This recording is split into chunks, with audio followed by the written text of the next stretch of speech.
The inheritance of $3 million and the clinic director's position will go to Charlie, just so you know. Excuse me. What are you talking about? What do you mean? Charlie's the eldest son. It's only natural for him to get the inheritance and take over the clinic, right? Finally, it's all ours. Took long enough. Now we won't have to come here all the time and can spend freely. After the funeral of my father, who was a doctor, my brother and his wife Stella, who hadn't shown up for either the wake or the memorial service, suddenly appeared. It was then that Stella, my sister-in-law, started saying these unbelievable words. From her demeanor, it seemed as though she was pleased, maybe even relieved, by my father's passing. I was utterly shocked, but without paying any attention to my reaction, my brother Charlie continued. Pointing at the sign with my father's name on the clinic, he chuckled, "We'll have to change this to my name now. Man, it's been a long wait. Dad, always busy and forever in good health. I've always wondered when he'd finally step down. The day has finally come for me to be the director." What? I couldn't help but let out a gasp. Not a single word of sorrow for our father. Just talks of money and fame. My anger toward the two of them reached its peak. "My name is Rara.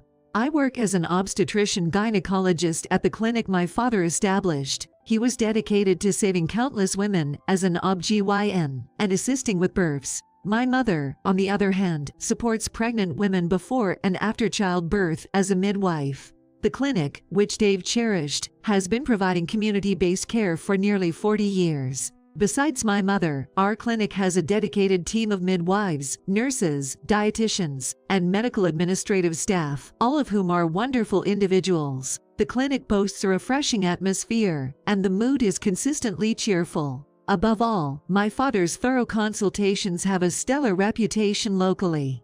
It wasn't uncommon for 2 generations of a family to give birth here. Admiring my father, I chose to become an OB-GYN. I stand in my workplace with the desire to alleviate patients' anxieties and make childbirth a wonderful experience. When I was young, many times my parents couldn't suddenly attend school events or had to cancel weekend outings. Many around us said it was unfortunate, but I never felt that way. My parents, after all, are currently facing life in their profession. Considering this, I've always felt extremely proud of them. However, my brother, Charlie, didn't share that sentiment. Growing disgruntled that our parents didn't prioritize him over their work, he became more rebellious with age. Charlie got his medical license, but instead of taking over our father's clinic, he joined a private university hospital after his training.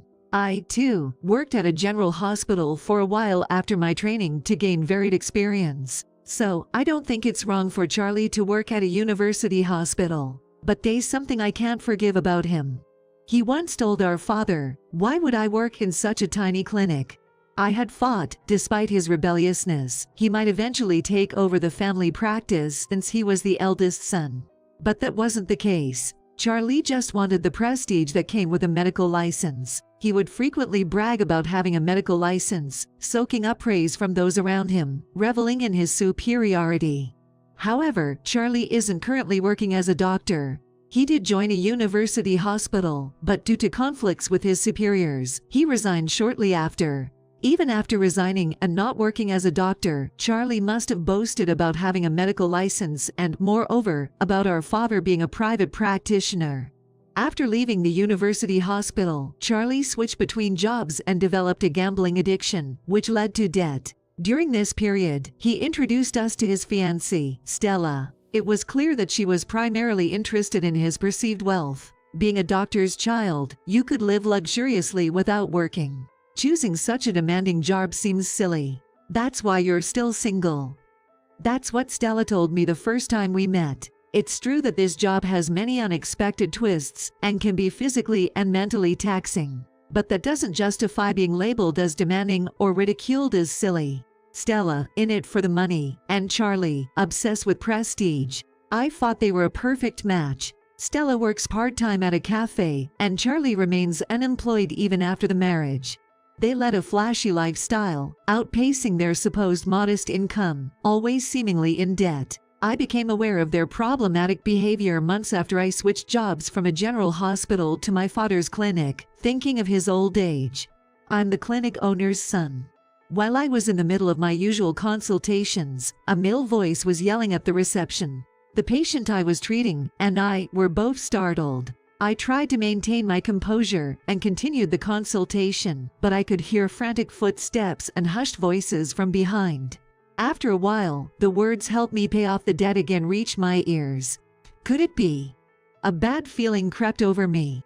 Suppressing the rising anxiety, I somehow finished the day's consultations. That night, I confronted my parents. Was that Charlie causing a scene at the reception today? Hearing my question, both of them looked visibly uncomfortable. From their expressions, I felt my suspicion had been confirmed without needing an answer. He mentioned debt. Charlie's in debt again.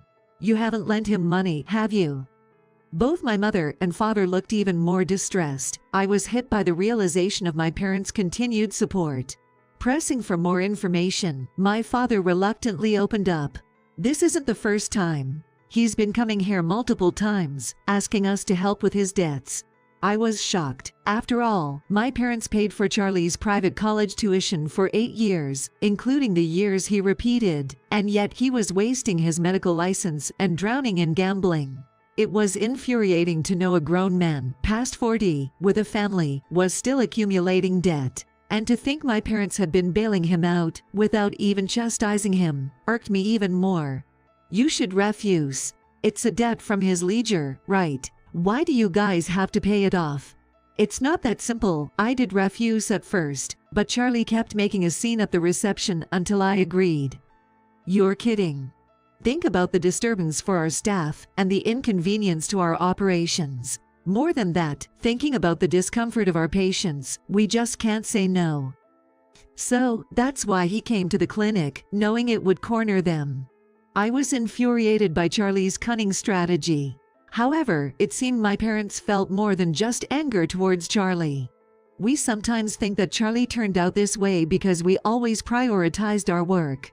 Seeing my mother struggle to speak, a deep feeling of helplessness wells up inside me. Well, there's nothing you could have done about it. If Dad and you didn't prioritize the patients, what would happen to the expecting mothers and the newborns? Charlie used to work as a doctor for a while, so he should understand that much. But still, when I look at Charlie now, I can't help but think there might have been another way. I'm not married, and I don't have kids, so I can't fully grasp the depth of a parent's emotions. That's why it's hard for me to accept my parents, who seem to feel so guilty about Charlie. We're not kids anymore, we're grown adults. Regardless of the past, we should be able to come to terms with things and stand on our own 2 feet. That's what I believe, and that's how I want to be. However hard it was for me to accept their view, I guess to my parents, both Charlie and I will always be their children. I think they lend money to him for the clinic's sake, but perhaps they felt the need to make amends for past mistakes. But this couldn't go on. I tried my best to get Charlie to stop relying on our parents. I've even forcefully escorted Charlie and his wife out of the clinic and told them to stop. But Charlie dismissed me saying, "It's none of your business." What's wrong with leveraging the privilege of a doctor's child? If there's money available, why not let us spend it? With a smug look on her face, Stella laughed at me, saying that, ultimately, I felt helpless against my brothers and his wife's irresponsibility. Despite the challenges at work, I'd often ponder what I could do to help my parents. But as days turned into months, no solution appeared, and I continued to feel frustrated and distressed. Then, the day came. My father suddenly passed away from a heart attack. There was still so much I needed to learn from him. So much more I wanted him to teach me.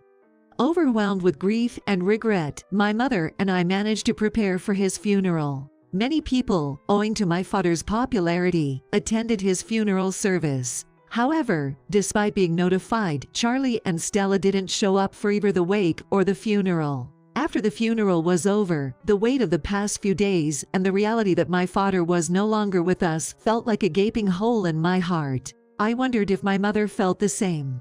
But instead of heading home, our feet took us to the clinic. Upon reaching the clinic, we sank into the waiting room's couch, lost in our farts without exchanging words. However, within 10 minutes, the doorbell rang. Lifting myself up, I opened the door to find Charlie and Stella standing there. "What do you want? The funeral's over, you know." I couldn't hide my disdain for them, especially since they had missed the funeral. But the two of them seemed unfazed and smirked smugly. Stella, with her unnerving grin, said something I hadn't expected. Charlie will inherit the $3 million inheritance and the clinic's directorship, okay? Excuse me. What are you talking about? It's only natural, right? Charlie's the eldest son. He's supposed to inherit the wealth and take over the clinic. Finally, everything's ours. No more having to come here. We can finally spend freely. Stella laughed haughtily, hinting they'd been looking forward to my father's passing. Taken aback by her insensitivity, I was left speechless. However, without bothering with me, Charlie jumped in. Pointing at the clinic's sign bearing our father's name, he laughed, saying, "We'll have to change this to my name." Man, this took forever.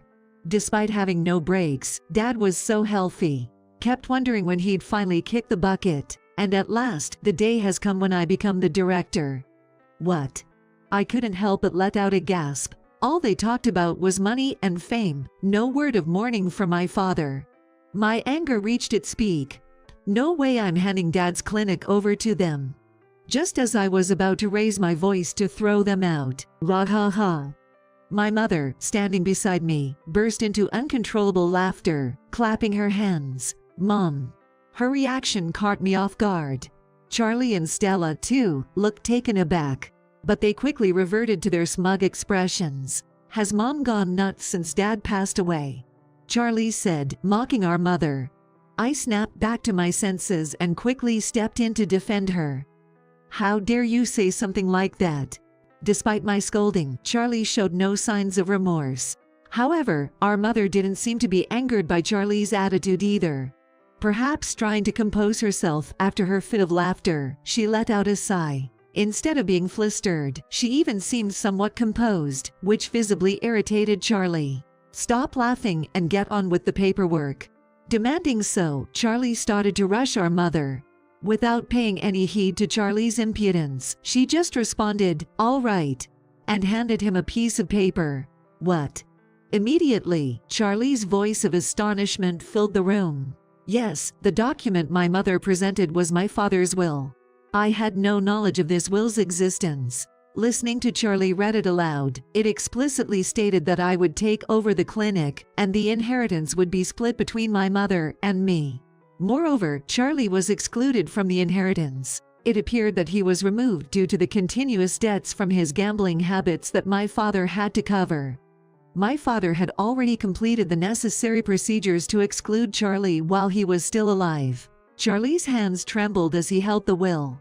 Stella, standing next to him, looked equally shocked. With a gracious smile, my mother spoke up after confirming their reactions. That's how it is. We'll handle the inheritance and clinic takeover procedures from here.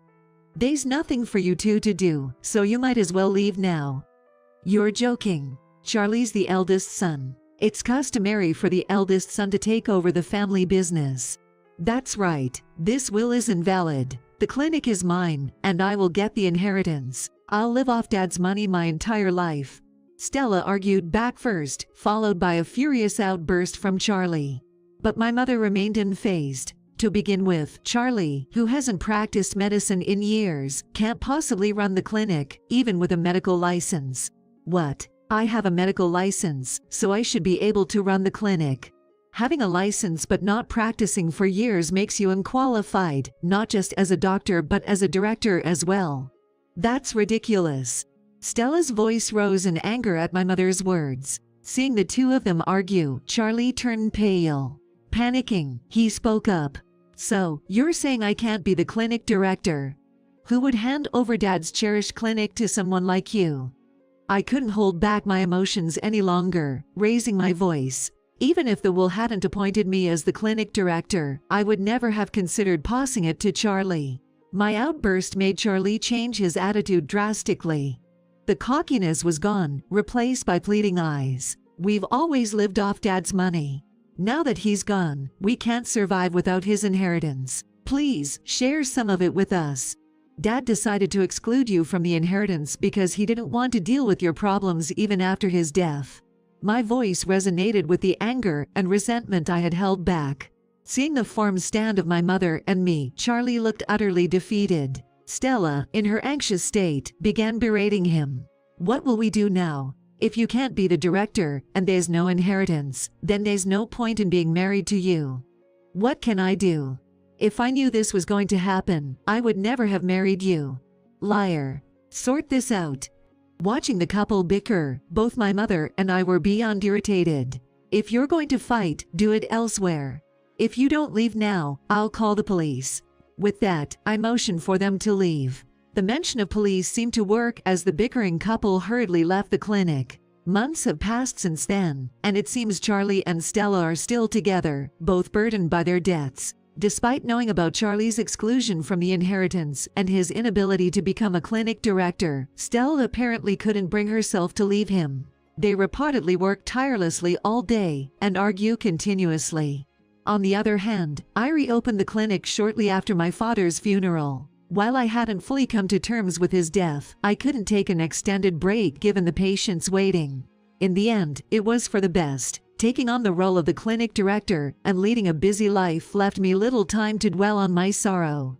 The words of gratitude from my patients have also been a great source of comfort. Today, I take pride in my fulfilling job and find joy in witnessing the start of new lives.